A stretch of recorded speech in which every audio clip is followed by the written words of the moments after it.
Hello friends, सपनाच्या kitchen मध्ये तुमचं सगळ्यांचं स्वागत आहे। आज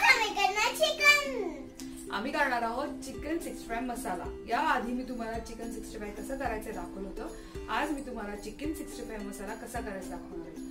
आणखी एक गंमत आहे की हा चिकन 65 मसाला खूप टेम्प्ट करतो, आपल्याला खूप छान लागतो, टेस्टी असतो, पण हा आपण जनरली हॉटेलमध्ये ऑर्डर करतो। आज आपण तो घरी कसा करायचा बघणार आहोत। परंतु याच्याविषयी एक आख्यायिका प्रसिद्ध आहे की याच्यामध्ये 65 प्रकारचे मसाले टाकलेले असतात, म्हणून याला 65 म्हणतात असं मान्यता आहे।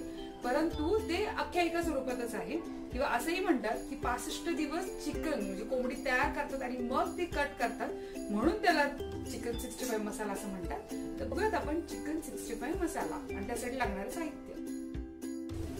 चिकन फ्राय करण्यासाठी लागणारे साहित्य आहे, इथे मी अर्धा किलो चिकन घेतलेला आहे बारीक पीसेस करून। एक अंड घेतलं आहे मी, बारीक कढीपत्ता बारीक चिरून घेतलाय।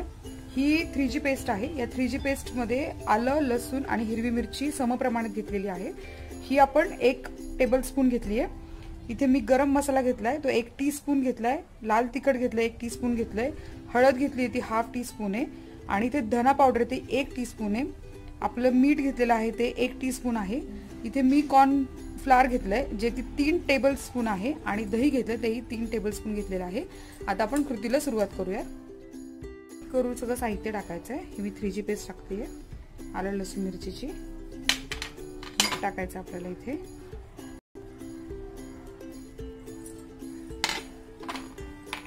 आपण इथे हा गरम मसाला टाकतोय।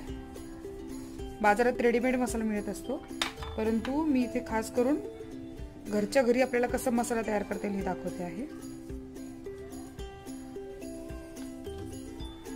धना पावडर टाकली आपण 1 टीस्पून। बर, हळद दे मला। हळद आहे इथे ½ टीस्पून। कढीपत्त्यानं खूप स्वाद छान येतो। आता हे दही आपण 3 टेबलस्पून घेतले आणि ते कॉर्नफ्लोअर आपण 3 टेबलस्पून घेतले। आता हे सर्व मिश्रण आपल्याला सगळ्या चिकनला व्यवस्थित लागणार आहे, याची आपण काळजी घ्यायची आहे। आपण हे सगळं व्यवस्थित याला लावूया। थोडंसं मिक्स केलं, त्यानंतर लगेच आपलं अंड टाकायचं आहे। त्यानंतर हे सगळं मिक्सर चांगलं एकजीव करायचं आहे, व्यवस्थित चिकनला लागलं पाहिजे।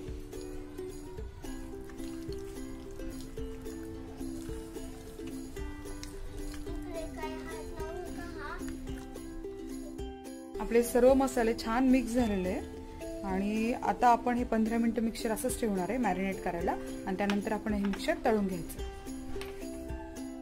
तर आपण एक टेस्ट करायची की आपलं तेल व्यवस्थित तापलंय की नाही।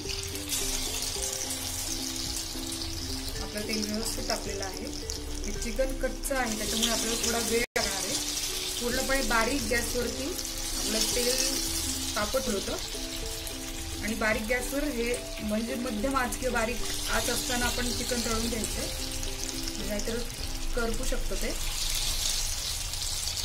आपण एक एक करून ते सोडायचे।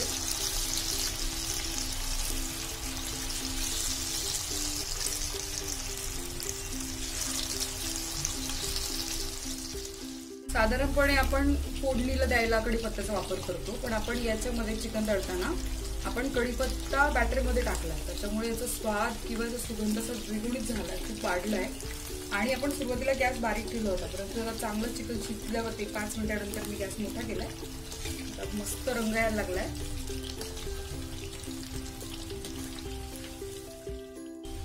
चिकन आता खूप छान फ्राय झालंय, व्यवस्थित झालंय। तुम्ही बघू शकता की या कडा एकदम मस्त ब्राऊन व्हायला लागलाय। तर आपलं चिकन तयार झालंय। आता आपण हे एका प्लेट मध्ये काढून घेऊया। तेल व्यवस्थित निथळून घ्यायचं आपल्याला।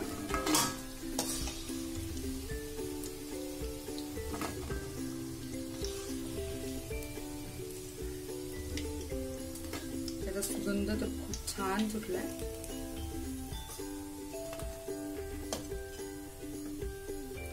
याच्यामध्ये जो कढीपत्ता चिरून घातला ना, त्याच्यामुळे तर फार मजा येते बघायला सुद्धा।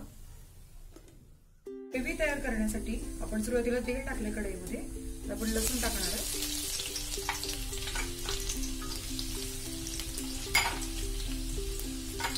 आता आपण याचा परतून घेऊयात लसूण. तर मिरची टाकायची आहे. मी मिरच्या 2 मिरच्या घेतल्या तोडून. आता आपण इथे शिमला घेतलाय एक चौकोनी आकारामध्ये. आता परतून घेऊया. आपल्याला हे सगळं जास्त शिजवायचं नाहीये. आपण कांदा घेतलाय चौकोनी आकारामध्ये. आता थोडंसं परतवून घ्यायचे. आता आपण याच्यामध्ये 1/2 टीस्पून मीठ टाकलेलं आहे.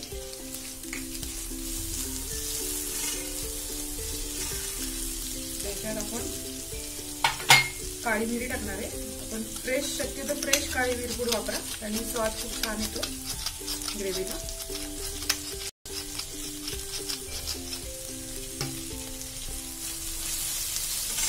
आता आपण सोया टाकतोय. मी 1 टीस्पून सोया टाकला इथे.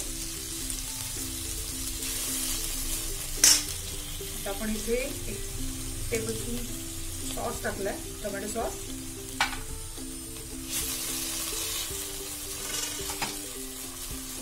आता ही ग्रेव्ही थिक करण्यासाठी सगळ्यात महत्त्वाचा घटक आपला असणार आहे की आपण इथे कॉर्नफ्लोअर घेतलंय 1 टेबलस्पून, आणि त्याच्यामध्ये पाणी टाकून पेस्ट करून घेतली. आता 1-2 मिनिटं शिजू द्यायचं याला, म्हणजे याची छान ग्रेव्ही तयार होईल.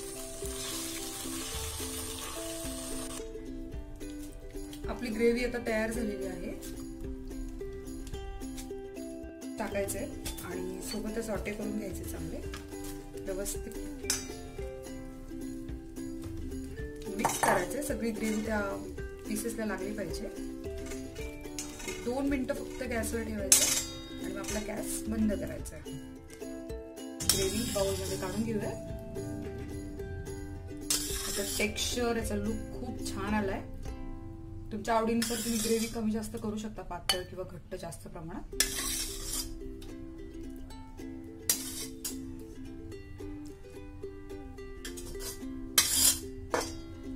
आता आपण गार्निशिंग साठी थोडीशी कोथिंबीर टाकणार आहे. मला खायला दे ना. घे. आपण सगळ्यांना सांगू कसं झालं. ग्रेव्ही मुळे याला इतकं छान टेक्स्चर आलंय, मस्त लुक आलाय. आता हा व्हिडिओ जर तुम्हाला आवडला असेल, लाईक करा.